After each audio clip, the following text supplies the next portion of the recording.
La récolte vient de se terminer.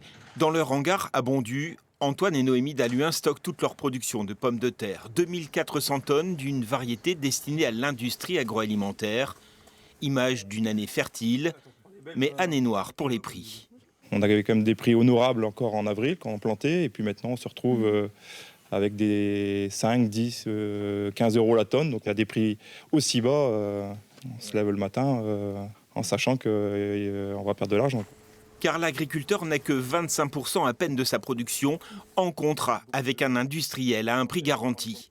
Les 3/4 restants sont donc sur ce qu'on appelle le marché du libre, sans aucune garantie de prix, celui-là. Un marché complètement saturé par une surproduction cette année, en cause de bons rendements, mais surtout des surfaces cultivées en pommes de terre qui ont presque doublé en France. 20 000 hectares en plus cette année, 20 000 hectares l'année dernière. Bon, et ça fait 40 000 hectares en plus par rapport à il y a 2 ans. Le marché n'est pas prêt encore pour avaler ces 40 000 hectares supplémentaires. Les 2/3 dans les Hauts-de-France, 40% dans le Nord-Pas-de-Calais.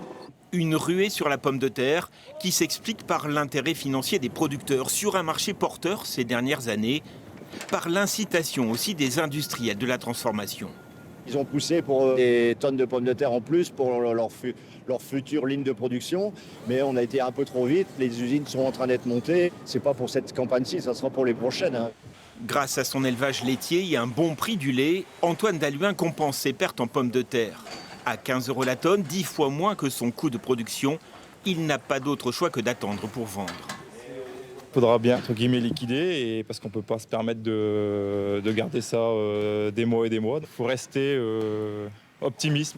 Optimiste, mais indécis sur les surfaces à cultiver en pommes de terre l'année prochaine. La crise pourrait avoir l'effet bénéfique de rétablir l'équilibre offre-demande.